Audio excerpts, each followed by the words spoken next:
Hi, I'm Marina Sirtis, and you're going boldly with Beyond Trek podcast. This is Beyond Trek Podcast, your source for Star Trek on social media and around the web. I'm Big J. I'm Watney. And I'm Dag, the Trivia Master. You can find us on Facebook at Beyond Trek Podcast and on Twitter at Beyond Trek Pod.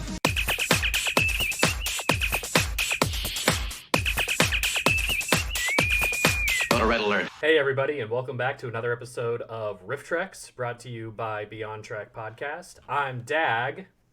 I'm Watney. I'm Big J. And we have special guest returning. Fine. It's You perfect. screwed it up Just already. do it again. Did you do the Take two. countdown? Do the countdown. Everybody, no, wait, what's the countdown? 5, 4, 3, 2, 1 to sync the To sync the video? audio video. Yeah. Yeah. Put this in the outtakes when, at the when, end. When we started, we'll do that. No, this is right up at the front. This is super beginning. This is going to be unedited, uncut, adult rated because we swear a lot. I mean, we just went over it. So there was a big bet. Murphs agreed to do a RiffTreks with us for Up the Long Ladder if Jay agreed to do a RiffTreks with us for Code of Honor. So today we are watching the Next Generation episode Code of Honor, largely reviled as one of the worst episodes, if not the worst episode of the Next Generation of all time. If you disagree with that, let us know in the comments after you like, follow, and subscribe on however you're watching this. Mm-hmm. If you agree with it, tell us in the comments too. Yeah, exactly. And I just have to say, comment, please. We're begging you. Please comment. let me just say something for the record. So when I challenged Murph to doing a riff trek of Up the Long Ladder and threw in that I would do one for Code of Honor for him just to spice up the bed, I didn't think he was going to take it. I didn't think he was going to do it. I figured, yeah, we were just talking shit. Then he called me out and said, all right, sure. And I've just, it's like, really? I was just outside doing yard work thinking about this. Why did I open my big mouth? Payback. But yeah, it's payback, and it's what's fair is fair. So you had to sit through a horrible depiction of Irish Trek, and I now have to sit through. And you know what just surprised me about this? So it's season 1, episode 3. If you count Farpoint as episode 1. So Netflix and Hulu and all that say it's episode 3, right? I forgot that it was that early in TNG that they hit us with that. That I mean, that could have killed the series right there. Yeah. Yeah. Yeah. I think it's officially listed as episode 4 because Farpoint was 2 different weeks. So it was like aired as the 4th. But when it premiered, it was 1. Oh, it was all together? Yeah. When it. Oh, so the pilot was just one big, as pilots It's are. 2-hour premiere, yeah. Thing. Big 2-hour premiere, yes. Interesting. Yes, I wonder then why Wikipedia says it's the 4th episode. Just because production-wise, when they do production markers, they mark it as episode 1 was the first half of Farpoint, episode 2 was the second half, and in syndication, they don't air them together unless it's like special. I don't know if anybody else saw Best of Both Worlds in theaters a few years ago, but it was awesome. No, I wish I would have seen it. So I recently, in quarantine, rewatched like the first few seasons of TNG. So I've seen Code of Honor recently. And Murphs, didn't you just recently rewatch this as well? Yeah, just to prepare for this last week, I took another look at it, and yeah, I'm so excited to watch it again. Just thrilled, I can tell. Let's- You're absolutely Yeah, riveted. let's just rip the Band-Aid off. Let's start it. All right. So if you're listening along with I'm starting to us, sweat again. same here, man. It's super hot. Welcome to quarantine in the summer. Oh, God, man. If you are listening along with us, we're gonna do a countdown from 3, 2, 1, and then go, and that's when we press start on go. So feel free to watch the episode and listen along. Everybody ready? Yep. Well, Yep. Let's form Voltron. 3, 2, 1, go. Peculiarly nondescript blue orb hanging in space. Is it too late for me to tap out on this and quit? Oh no, Yep. you're sitting I'll through send you this. some money. What's the exchange rate in Ireland? If I send you like $5, what would you end up getting? Like 350? Around that, yeah. Okay. Or no, I'm sorry. Maybe I should send you £10. Don't start. Okay, all right. Jay, you got 44 minutes and 54 seconds of anguish to go through, so let's do this. I forgot. We gotta make sure this is about me. It's not about Murph. It's about me going through anguish of this episode. Hey, we're all going through it with you. It's Wakanda Trek. What kind of Trek is this? Ooh, touche. I like the way they call them closely humanoid. Oh, ouch! They started early. These blacks are closely humanoid. Hey, look, the X-Men symbol's on the ground. You're gonna beam up Wolverine or Bishop. Oh yeah, that is the X-Men symbol.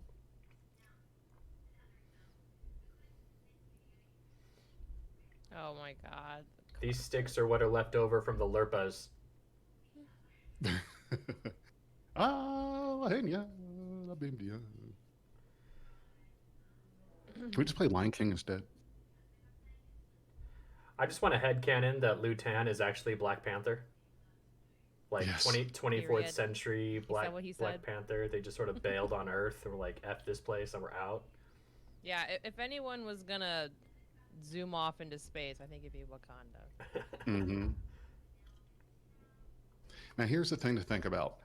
So this episode was thought of, written, storyboarded, read through, shot, edited, produced, and aired.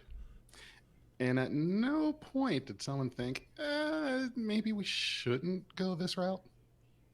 There was actually one thing that I read on IMDb where they said that basically the person who was going to direct this episode was fired by Gene Roddenberry because he objected to black people being depicted as a primitive race.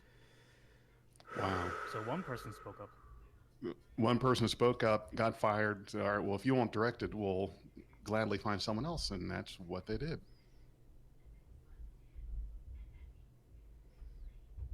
I mean, come on, Jean-Luc. They're giving you an iPod case. Just take it.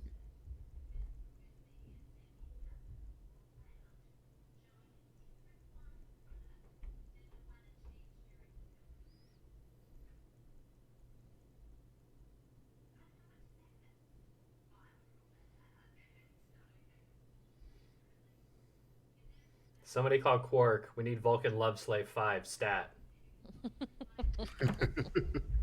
And they've got their eyes on Tasha Yar.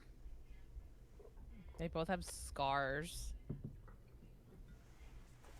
Now, I have to confess, when I was a kid, I had a crush on Tasha Yar. So say we all. Mm-hmm. Did you know that Deanna Troy's actress Marina Sirtis was supposed to play Tasha Yar's role as Macha Hernandez, who was inspired by that colonial trooper from Aliens? Yes. Oh, yes. Sure And did. they swapped it That at would the have been last pretty role. interesting.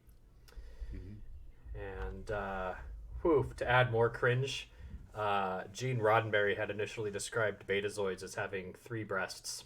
So imagine how terrible that would have been in The Naked Now, the episode preceding this. Rick Berman. Oh, would have loved God. Yeah.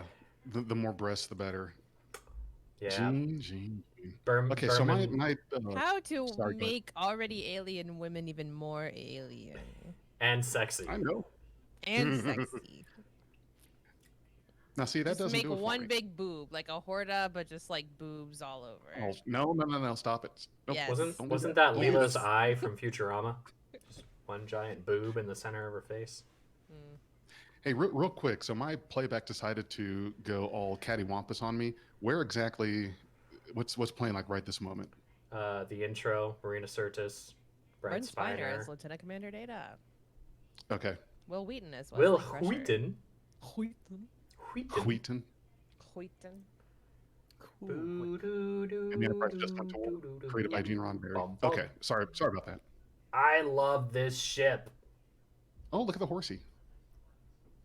You're probably 2 seconds ahead, Big J. Okay, let me pause for like. 'Kay. Horsey. There you go. There we go. Oh, a horse. There we go. There's a horse. We're Yeah. back. Brent Spiner's Yeah, like, it's my- which Goodwill did you find this at? Well, okay.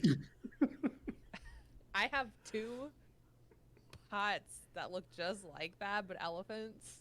Stop it! No, you don't. Are you serious? Yes, I do. But they're like planters, so you can put plants in them. But I literally have one that looks just like that, except for an Wow. elephant. I'll just take a picture of it. Hmm. It's definitely from Goodwill.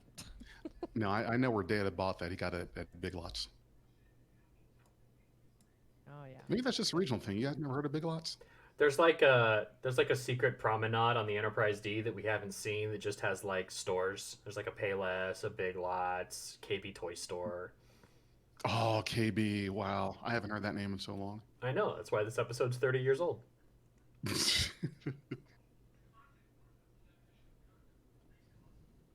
Oh, look at them fingernails.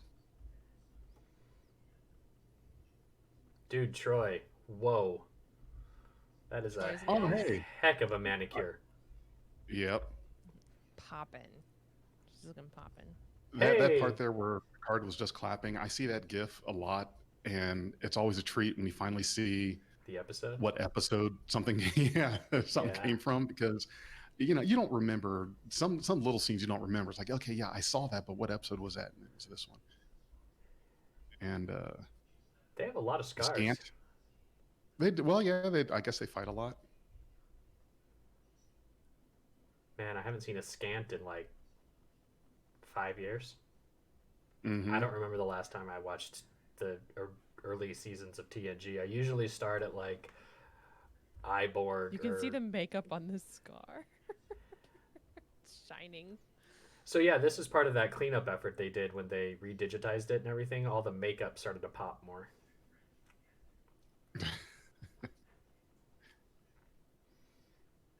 Human history.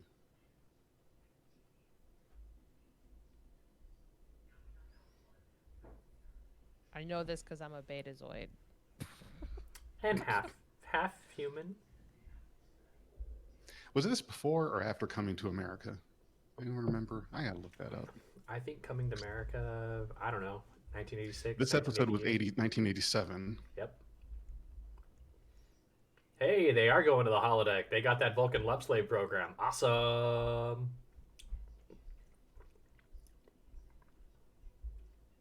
Oh, I thought she's put on lab coat. Look at me, I'm Dr. Crusher now. I love these Time for sparring programs. Time for some John Woo choreography here. Yeah.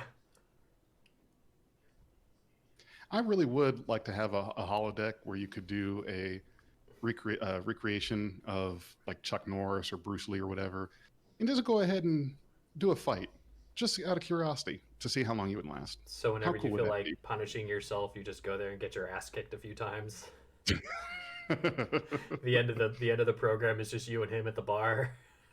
right. He's giving you a pat on the back. It's like, good job, Jay. You did good. You didn't die. So Coming to America was June of '88, and this episode was around, without looking it up, I want to say September-ish of '87, because Encounter at Farpoint was September '87. So I believe this was either late September or early October. So I don't know, maybe Coming to America got inspiration from this travesty of an episode. So it's interesting in the holodeck. I think, is this one of the first times we see the holodeck? Yeah, No, second time. First time was Encounter at Farpoint. but it is one of the So- first. So Oh, it's, yeah, one, it's yeah, one of sorry. the very early times. So you can. Oh yeah, at Farpoint they go and they see Data. They Mhm. find Data. And Wesley Whistling. gets like donked and like, which is Yeah. weird because is holodeck water real? There's so many questions I have. He's still dripping wet as he leaves the holodeck. So you're like, what Yes. the hell is going on here? Yep. Yep. But you can hear the holodeck like hissing and like shh, like when she's fighting Oh yeah. a hologram, which is really You're right. interesting. Well, and then there was, if you remember in the second episode, The Naked Now, when Worf and Picard are walking by the holodeck, it opens up and a snowball comes flying out and hits them. Oh right. Remember Wesley was on holodeck, that random snowball fight. So Right. okay, so how the hell do you throw a snowball out of the holodeck and peg someone in the hallway with it? It's very, very clear that, like, when a hologram leaves the holodeck, they fade out. Mm-hmm. Like, it happens with Moriarty. You know, maybe initially, like the holodeck projectors let things, like if the doors were open, the projectors could reach out there a little bit. Yeah, And because the ones in the safeties- back would be able to reach out to the Right, end of the right. hallway. So the Yeah. safeties had to be enabled a little bit better so that when you're in the middle of a gunfight in a holodeck, bullets aren't ricocheting out in the hall when the captain comes to check on you. Mm-hmm. Yeah. Well, but the thing that got me was the snowball is what had the doors open because no one walked close enough to it. I chalk it up to early season stuff. Okay, so they're just going to torpedo the hell out of the top of the planet. Yeah, let's just ignite their atmosphere. It's cool. What were they just doing? Flexing. Flexing. Flexing to who? The people that kidnapped Tasha. Oh, they already kidnapped her. Yeah, they Right. I just. was talking about the holodeck.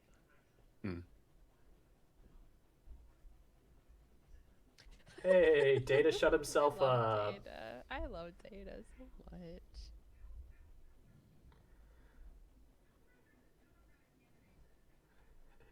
You kidnapped Tasha. We're gonna fire photon torpedoes at your planet. Troy's early makeup is just so 70s. It's like the blue You think so? eyeshadow. Oh, yeah. Oh, yeah.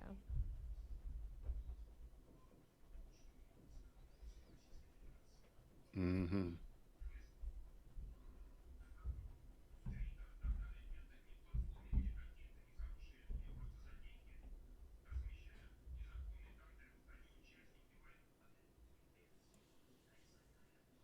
Now, if you'll notice, Michael Dorn is not in this episode.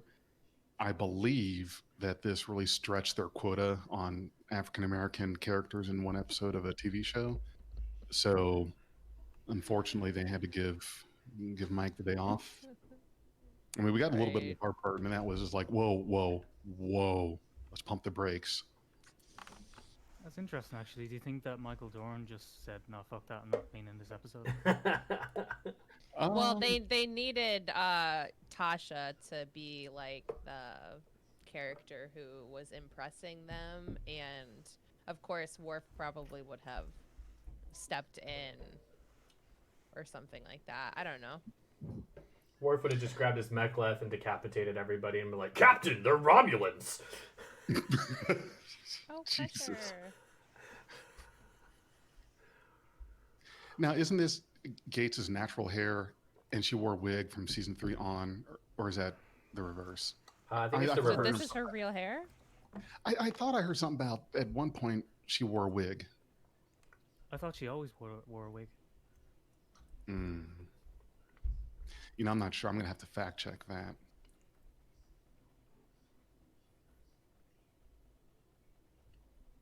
That's true. That's it.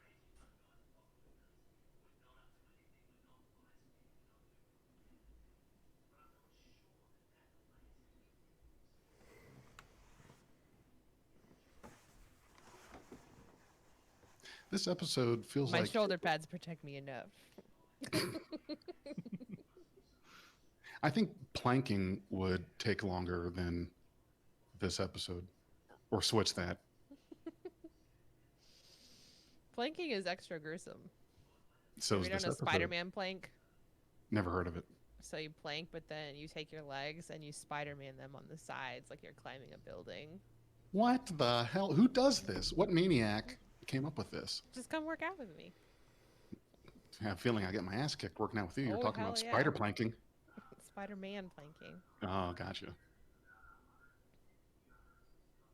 It's been a long time since I've played sports. I'm not taking any chances. You're not hurting me. It's hard enough getting out of bed in the morning. Yeah. I'm old. No, you're not. You're not old.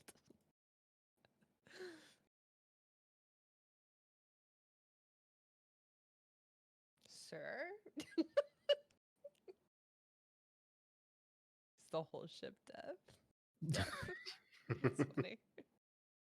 You heard me. Oh, he's so happy in his little sweater, his space sweater. I mean, wouldn't you be thrilled to be Oh that yeah, age? Wesley is And, just he's in his element right now. He's oh probably been yeah. practicing this in his quarters. Mm-hmm.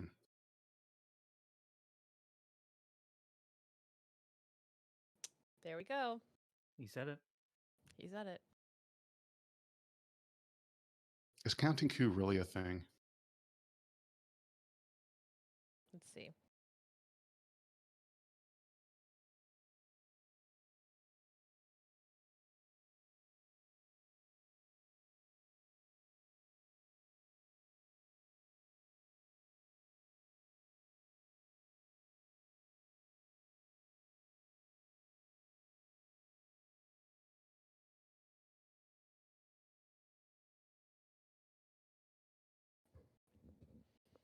I think counting coup would be like a better name for the episode. Oh God, yeah. Let's see, code of honor or counting coup? I'm not joking. I think it's the nuance is better. Oh, you're serious? Yeah. It's pretty bold there, Watney. Oh shit.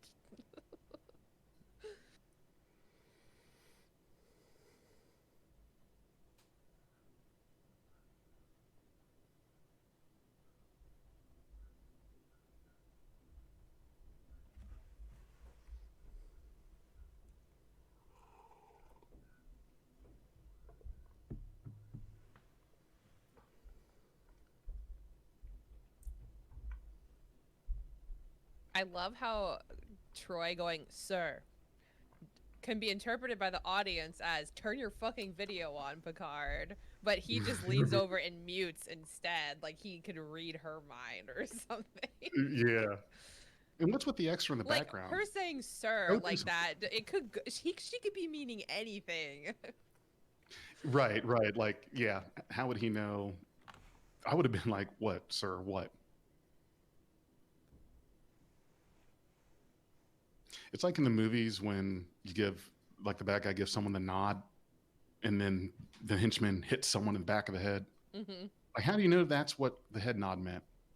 I think it's a way of like, and this kind of goes into Troy and Picard's early relationship in TNG, which is like one of my favorite parts of it, because she's kind of like there at his side through everything, and she's such like an integral character early on in the show.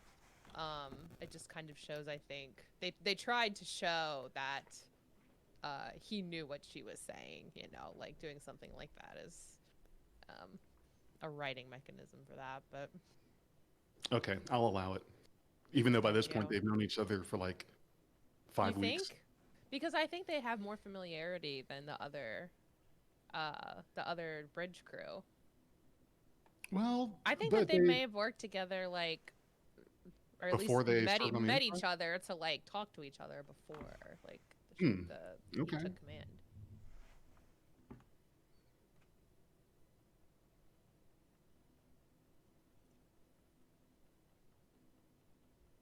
Ooh, Riker. Oh, snap, Riker.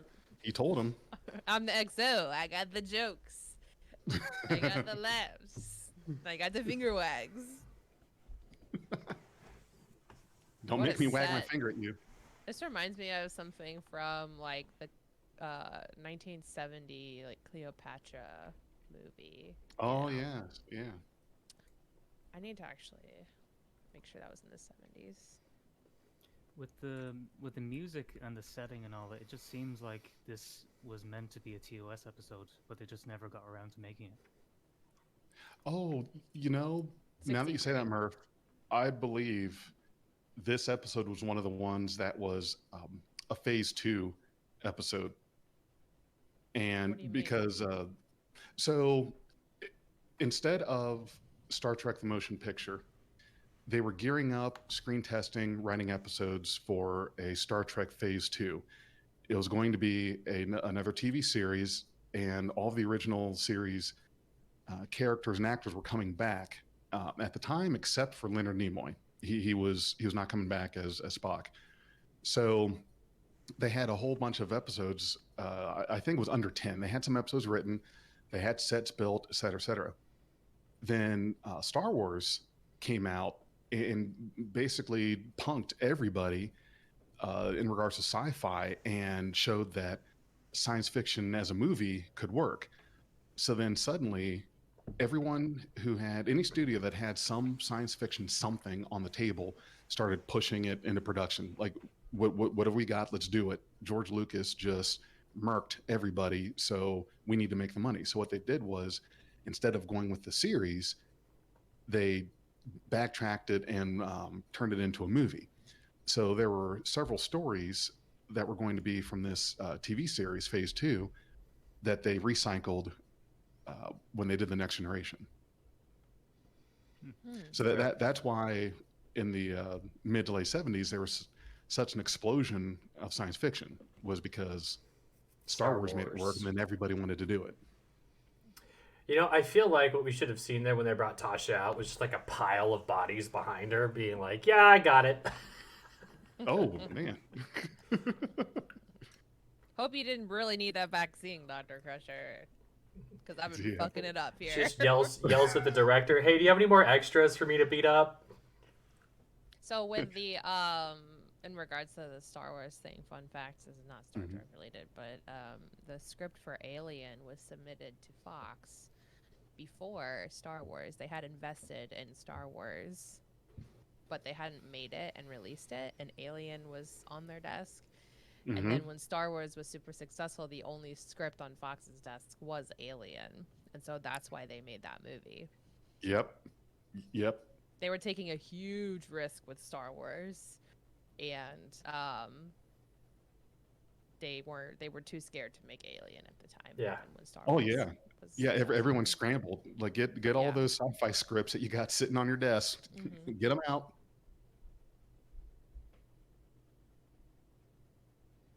Watney, thank you for helping me take my mind off this episode and talk about Star Wars, even though that's sacrilege. Talking about Star Wars on a Star Trek podcast. This episode is sacrilege. Murph, you've been surprisingly quiet. Are you just sitting here loving it up that I have to sit through this? You've just been grinning. You bastard. I've just been, at the moment I'm looking at his necklace, and it reminds me of, you know, the necklace in Game of Thrones? Red, worn by the Red Witch. Oh, yes. Yeah. It reminds me of something out of the Cave of Wonders from Aladdin. You know, like the rubies and stuff. Yep.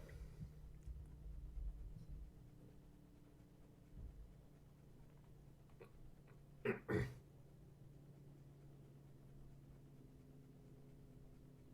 she call her Natasha? Yeah. Is that her name? Yeah. Oh, her full name is Natasha. Yeah. Yep, sure is. Natasha Yar. Yeah, Tasha's just kind of like the short form. Instead of calling her Charles, you call her Chuck. That's probably a bad example. One of the things that I really think about when I watch these older episodes of Next Gen is, yeah, okay, this was like 33 years ago, but also these episodes were made like 18 years after the Next Gen or the original series ended, and they're still using these gradient backgrounds to make it look like they're on another world, just like they did in original series. And that's just a sign to me of like how little innovation took place in that kind of genre in those 18 years. Sure, the lighting might look a little bit better, the audio is way better, and some of these little dilly dads in the background have certainly come down in price, since they would have been way more expensive in the 60s, but they're still overall using these small set with gradient backgrounds to display alien planets. Yeah, well, it was probably budget friendly. Of course it was. It's just today now everything is on a green screen, even if it's budget friendly. Oh, right. Yeah, the I think I part remember where that. Troy like manipulates Yar is like weird to me. She's like, he's such a basic male image. And the 80s really Tasha's messed like, yes, with I'm me. attracted to him. Oh, you tricked me. With your witchy ways. Your superpowers. Yeah. I feel like I have a type because like Beverly Crusher, Jessica Rabbit, and Ariel. When I was a kid, they were like the most attractive, gorgeous people ever. Oh, you had to think for redheads.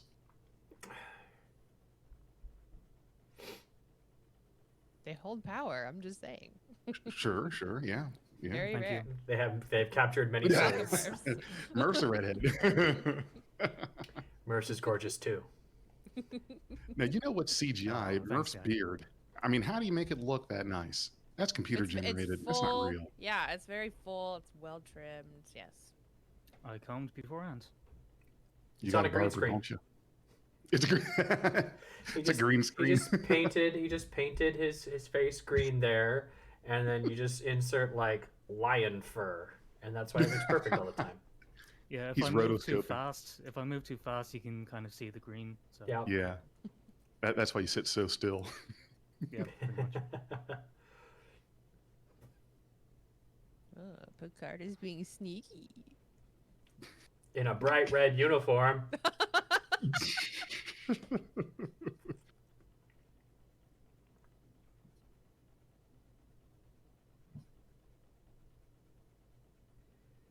I feel like there actually is a Lurpa on that weapon wall behind him.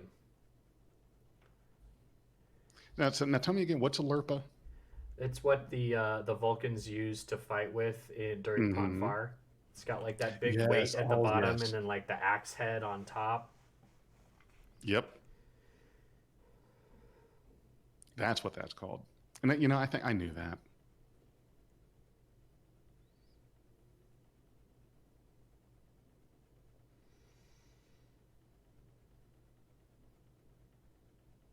So, fun fact, Jean-Luc Picard is 58 years old at this time in the show. Mm-hmm. Patrick Stewart's only 46. Mm-hmm. Oh, wow. And last year, Will Wheaton tweeted that he was now the same age as Patrick Stewart when filming began on Encounter at Farpoint. That blows my mind. Same. I don't know. I've seen several pictures of Patrick Stewart, early roles, et cetera. And it reminds me of that line from Back to the Future when Marty went back to 1955, saw his old high school principal, and he's like, Jesus, didn't that guy ever have hair? Because Strickland. he was right, bald in 85, bald in 55, and yeah, I guess just happened at an early age. I like how Shaving? Jordy just What? yeah, he's shaving. It's He's great. shaving.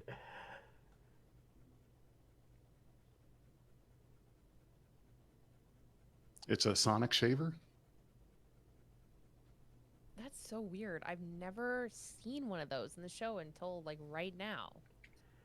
It looks It's the like first just time and only time. it's like a modified rubber stamper. He's just holding It up to is. his face. Just make it transparent blue, and it'll look science fiction enough. It's funny. It does look like that. And why are they shaving there? Why doesn't he shave in a bathroom? Because he can't see. It wouldn't Oh. matter. Yeah. So, What is Data doing? Telling joke. telling a joke.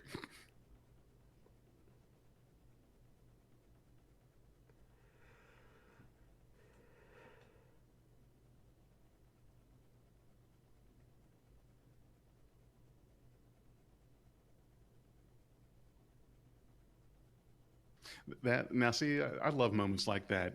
Data starts to tell a joke. Geordi can't see, but he's still going to take his chances and run for the door. Data stops him, Yeah, including the Kiddlies. I feel like the scenes on the ship are really the only redeeming values, in this episode. Everything Yeah. else, like on the other world, is just terrible.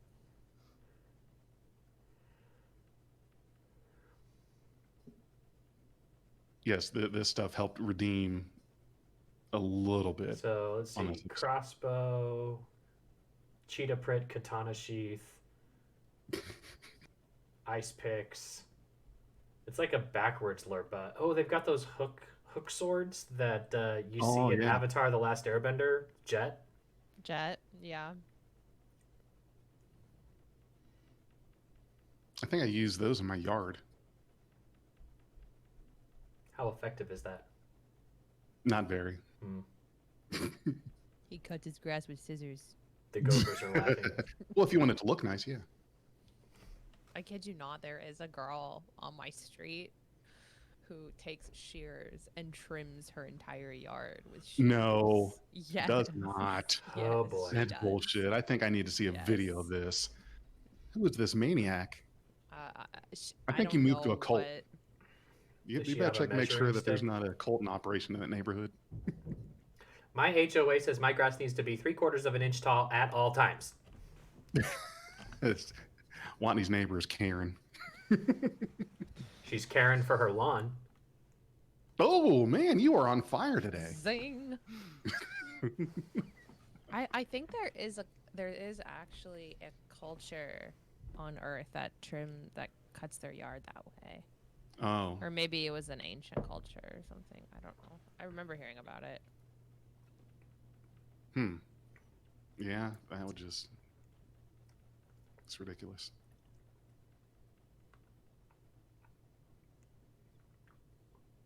I'm sorry, this is becoming a speech. Flash forward to We should have Picard, where included that in that really amazing YouTube video of Star Trek speeches. Should have had that in there. flash forward to Rios being like, she told me you were a speech maker. He was good at speeches. He was. Oh, look at those beautiful okutagrams. I love it. It is nice, but I mean, the thing that gets me about LCARs is really how the hell do you know what buttons are doing what? They teach you that Star through Trek Academy. Academy. Oh, Great minds. well, yeah, no shit, Watney, but I mean, Damn. well, yeah, you're right. Fine. Murph, I don't want any laughing out of you. You just sit there. I'm just sitting back and enjoying this. I do not like you. Well, Jay's doing everything he can to talk about everything but this episode, so we know how he feels. Oh, jeez. Why do you have to call me out? I mean, seriously. I have no friends today. I really feel like with that that headband on, that we're gonna get like a little flash dance segment. Yes. I need a yes. hero. I don't know how to flash dance because I didn't know. Sorry, everybody.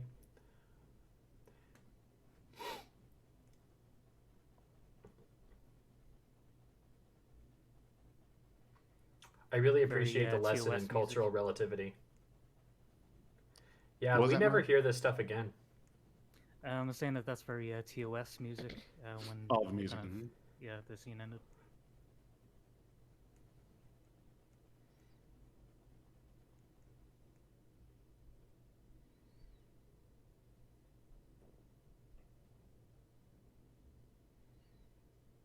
So tell me again, why can't they just beam her right off the planet? Then you forfeit the vaccine. Oh. I've got a case of the stupids today. It's all right. I think All right, the heat from everybody. doing yard work Here- took some IQ points off me. Here's how we end the episode right now. You remember how we Mhm. beamed up the vaccine in the first place? Well, the vaccine must be in the transporter logs. Let's just buffer that over to the replicators, make some of the vaccine, and get the hell out of here. Can you do that? No, we I can can- avoid this entire episode. Can you? But I mean, can you take something that was I the will pattern make it buffer and- legal.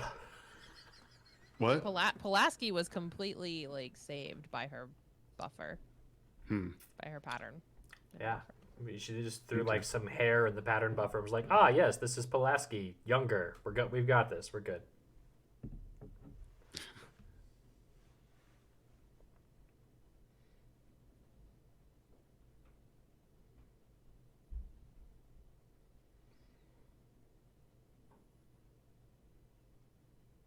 Tasha's getting some of that jungle fever.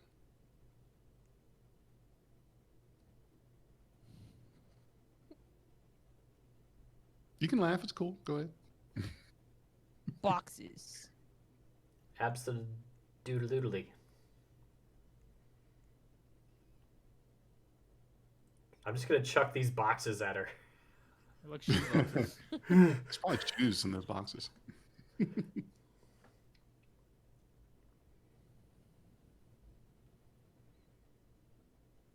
Yeah. What size am I? Do you have a size 6 in this box?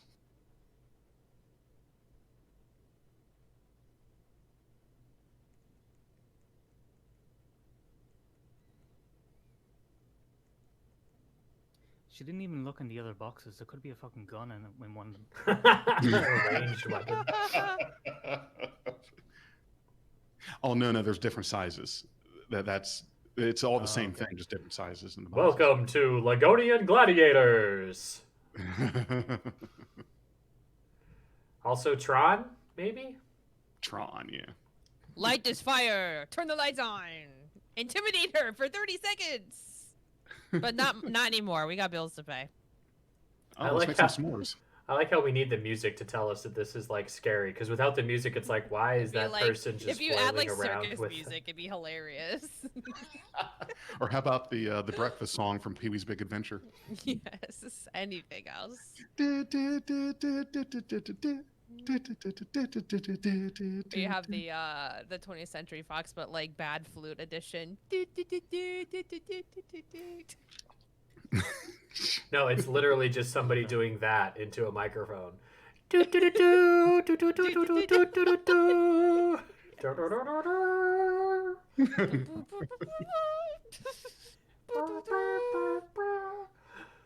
did you ever see that in The Cable Guy with Jim Carrey when he starts singing the fight music himself? Yes.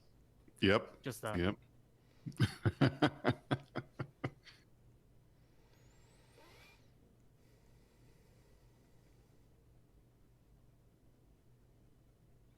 You know, I think. Oh, I need a Luton's- headband to tie back my already extremely short hair. Oh, wow. You know, the 80s had this thing about like fight scenes with headbands. They did it in Karate Kid. They did it in Nightmare on Elm Street 3. You were a badass if you had a bandana and were going to fight something. Well, yeah, because you were like in Cobra Kai. I like that guy's clothing better than Lutan's. That You like, do? that blue purpley, yeah.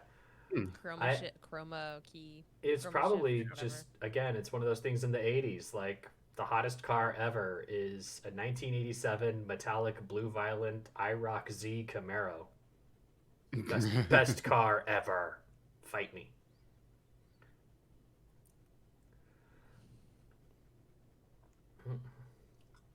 You know, it'd be much easier to strike each other if these damn fist things weren't so freaking heavy. They do look a little bit on the heavy side.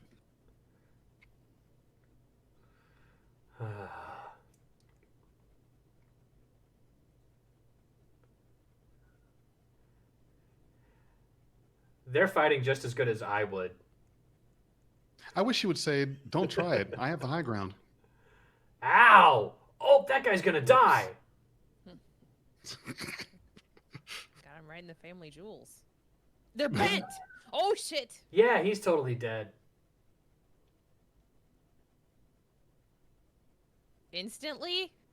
Yeah, it's like a Yeah, awesome poison of doom. instant-ish. Everyone's Again, like, with well, the you know, fist. that just happens. There's no rules when a combatant accidentally loses their weapon, leading to the death of another citizen. Trip. In your pink and green spacesuit. Oh, that dude just gave away all his cards. He's getting mean mugged now.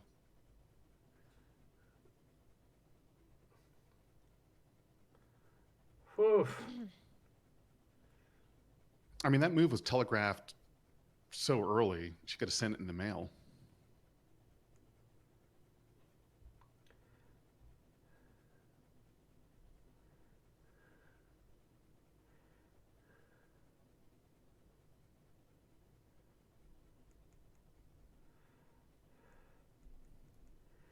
Yeah, but Luton's homie's like totally hot for Urena. 1, 2, 3, you're out! The winner and new heavyweight champion, Natasha Yar! Cue the Stone Cold music. You know how awesome it would have been if a ref just came out of nowhere and slid across the mat. 1, 2, 3, out. Just hire that guy with the mustache from WWF at the time. Oh, the ref with the mustache? I think I know who you're talking about.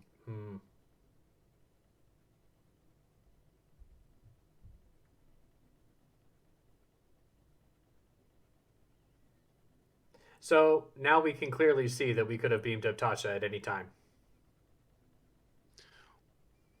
I mean, we wouldn't have gotten the vaccine, but we could have done that. Well, yeah, we knew that. But they had to make it look, I don't know. Well, it's because their condition was that they fight to the death, and that's how they get the so vaccine. technically, yeah, she did die. Technically, it's the best kind of correct. You're right. Technically correct is the best kind of correct. Mm-hmm.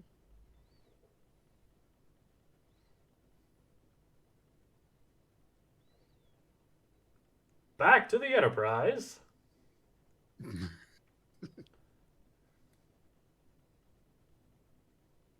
Oh, thank you, host Will. You're wanted in the lounge. This is funny. Just have Picard look out the doors it's closing and just be like, Right.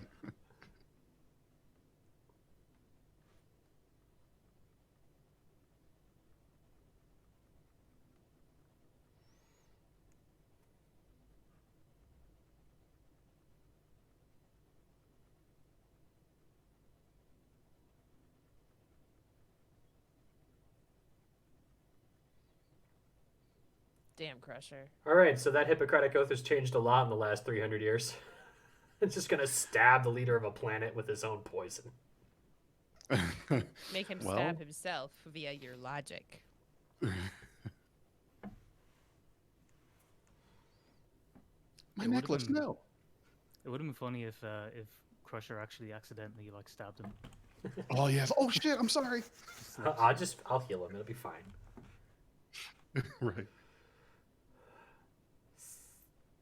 Totally. Why did you even challenge it? You could have just had Tasha as your first one, as his first one, and then left and gone and dated this guy. You didn't even need to challenge this. True. This dude's like, Well, I I kinda have see my the- honor. Worf's in his quarters going, why am I not out there right now? I think this is just as much about courtship as anything else.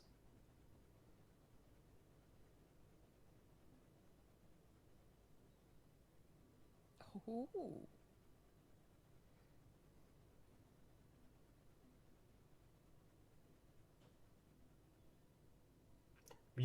You just invoked a fight to the death as civilized. I mean, yeah, this episode, man. It's very gentlemanly. Don't worry, there's only 90 seconds left. The cringe will go away. Thank you. Yes.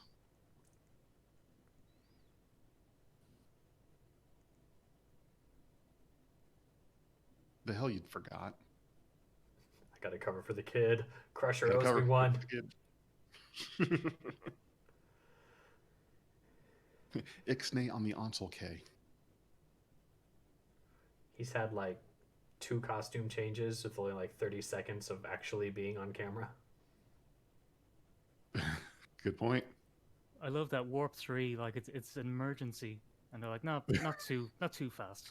That's not that much of an emergency. I mean, that's how I go through Breath of the Wild. Zelda wakes you up and she's like, I need you to help us. And I spend the next 6 months doing every single mini quest to find the golden poop before I go and I help Zelda.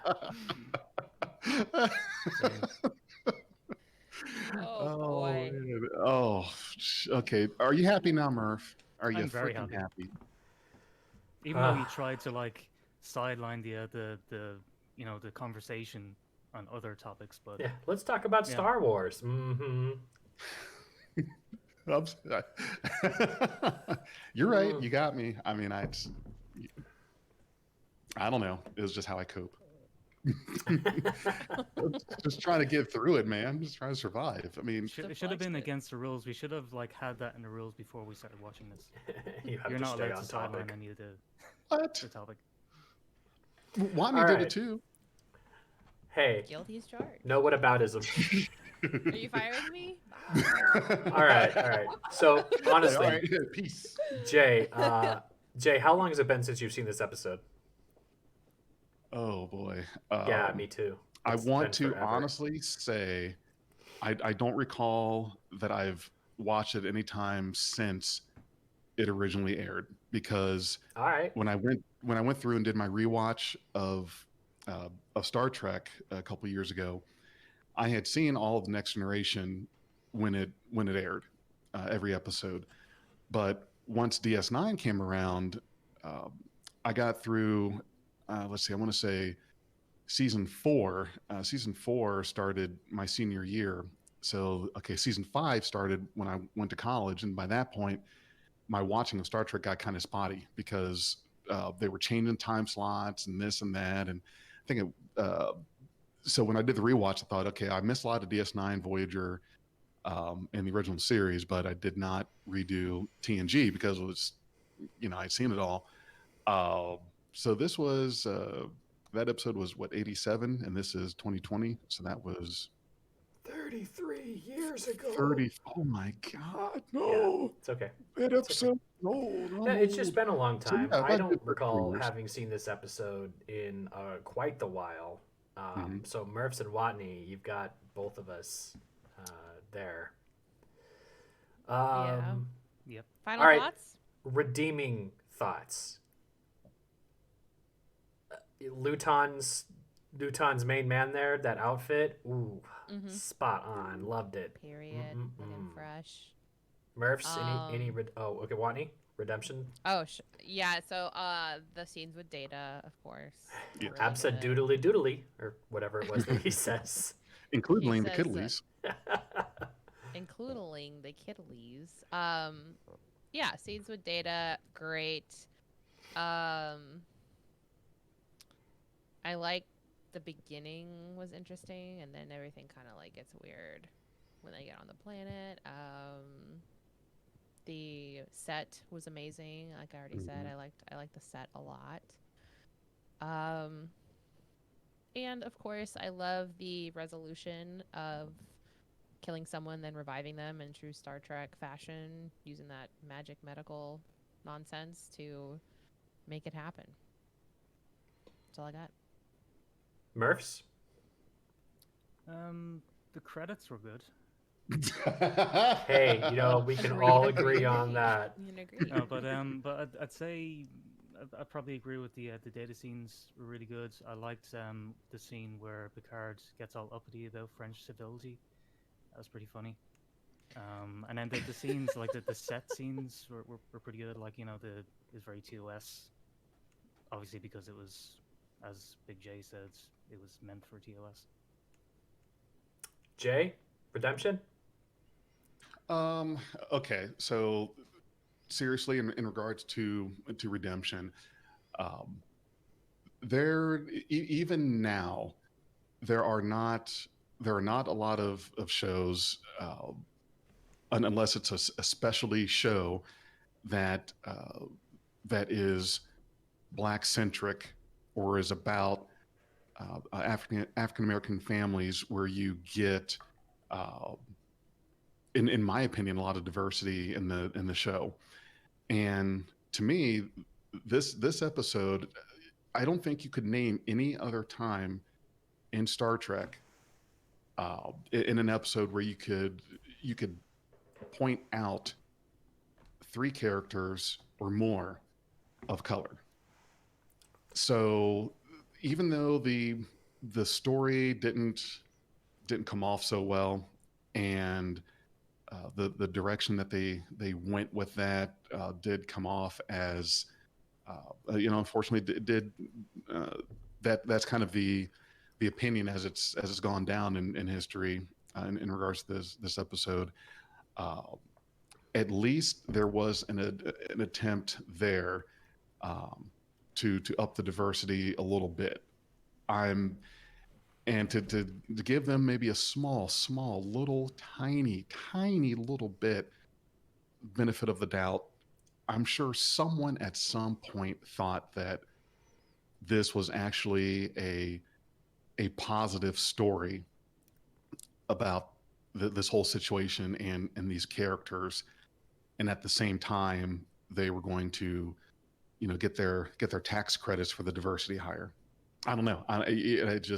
I'm really digging to try to find something redeeming to say, and I'm just pulling shit out of my ass. You do make a point there, though. I think one of the testaments to the modern day and awareness and diversity acceptance is looking back on moments in our own lifetimes and saying, "Wow, that was hella cringe." Then that was hella cringe. I mean, it was not positive then, but we didn't accept it as cringy as it is today. And so that's just a good sign of how far forward we're moving. Yes. I can appreciate that. I also want to point out that Ben Sisko, Cassidy Yates, and Jake Sisko were also awesome on screen together in DS9. Absolutely. Yeah. Yep, they were. So yeah, that's right.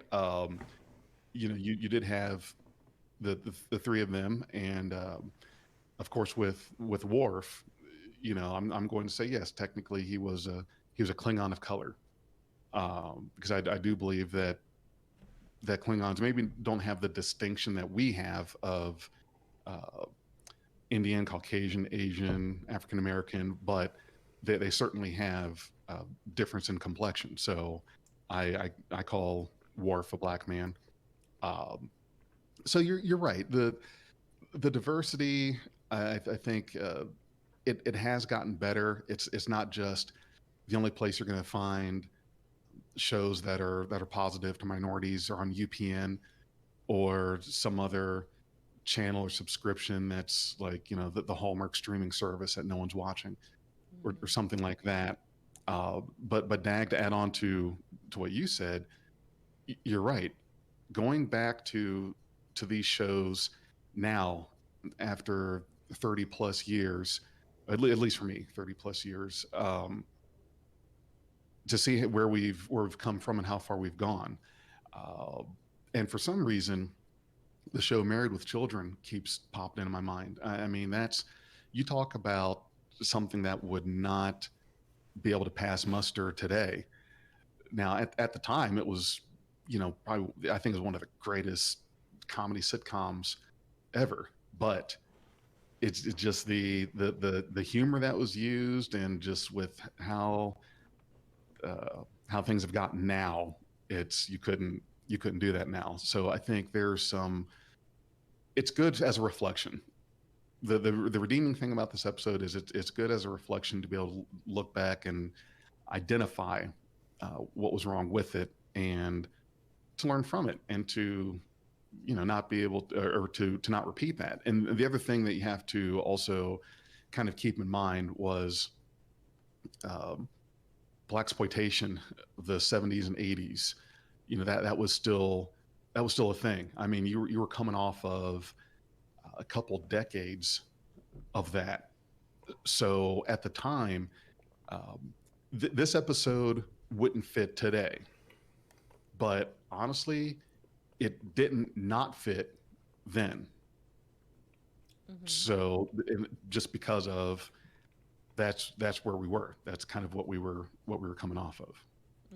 It's certainly a deficit. Yeah, I completely agree. At the time, lots of deficits across various ethnicities and representation, and and being portrayed as caricatures. Looking back, it's just you get secondhand embarrassment almost from it, but Yes. you could also use that difference to look at now and kind of celebrate how far we've come. So Right. Absolutely. It's like, okay, so caricature, that's a great word. So instead of having an episode that you had people of color in, instead of having it be this, an advanced technical civilization, let's just make it like Africa, because the minority audience will identify with that. Let's make it like, the African tribalism. So, which is unfortunate. You go this route thinking, and now keep in mind, and please correct me if I'm wrong, but at the time, I get the impression just from writers, producers, basically every single person involved with production of the show. I don't recall that there was any person of color involved whatsoever. Like the entirety of the Next Generation, you didn't get to knowing anyone who was a person of color until you got to the actors. And I'm not talking, makeup, gaffers, sound editing, whatever. I'm talking writers, producers, editors, et cetera, et cetera. I don't believe that there was no cultural fact checking happening here. No one to say, hey, wait a minute, we have a room full of people who are not minorities writing the story thinking, okay, this is going to be a hit. This will definitely identify with these people because they're from Africa, and it'll be like this big tribe thing. And that's, and I think that was kind of the failing there is not having someone, say, hey, wait a minute, instead of making the mistake of thinking that the only way to have multiple Black people in an episode is to make it like 24th century Africa tribalism, how about we make them a normal, advanced civilization? Why could they not have advanced medicine that the Federation didn't have? Why couldn't they be warp capable, or et cetera, et cetera, et cetera? And then that was the thing was, it seemed like, unfortunately, the immediate thought was, okay, we're going to have a bunch of Black people in this episode. It has to be something that is a caricature of Africa, which is why this episode gets lambasted so badly. Mm-hmm. Yeah. Because I don't recall any other time really where there was an episode that used that as a depiction of their a poor depiction of their characters, aside from of course Up the Long Ladder. So that was 80s Trek. That was 80s and 90s Trek. It was very, like, it was more about caricatures than characters for some of these episodes. Yeah, for sure. I think, like, in reference to what Dad was saying about, looking at the background of the scenes and seeing the way it was painted in with different gradients to show a world, like, and that's what they did in TOS 2. A lot of TOS is clearly evident in the early season of the Next Generation, and but once you kind of find that footing after that season, and even season 2 moving on, it's like everything gets a lot better in nuances and philosophy, and things kind of improve. So I think they were still hamstrung with Gene Roddenberry in the early seasons, Oh yes. and his kind of vision, and a lot of the things in TNG are super similar to TOS in the early episodes because they did upgrade the uniforms, they upgraded the bridge, they upgraded the ship, but the writing is still, like, by and large instructed and informed by the same person from the original series. So you're going to have those, like, similarities. So Yep. Just like everything else, Trek reflects the world, and that was the world then. Yeah. Now I need to get outside and purge myself of having seen this episode again. Well, before we go, Watney, you want to tell listeners where they can find us? Yeah. At the bottom of a barrel? Put you on the spot. At the bottom. Whoa. You can find us in Africa. We are currently game hunting in the Sahara. Yeah, so if you like what you hear, you want to hear more, you can find us, of course, on Anchor.fm. All of our episodes are syndicated through Anchor.fm, so you can find us on Spotify or anywhere you listen to podcasts, so check us out there. And then we do, of course, have a Patreon. We would love your support there. You get some cool stuff through different tiers, so you can find us there at patreon.com/BeyondTrek. Including the Kiddlies? Including Yes. the Kiddlies. This is what happens when you just talk for an hour. And then we're super active on Twitter thanks to our wonderful and glorious Dag, who we love so much. He runs our Twitter account, so you can find us there and chat with us at BeyondTrekPod.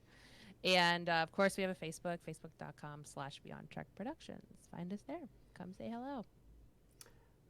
We're so thankful that you listened with us today, or if you're on YouTube watching this. Really appreciate you got this far into our episode, and we hope that you have a wonderful day. And until next time, keep on trekking.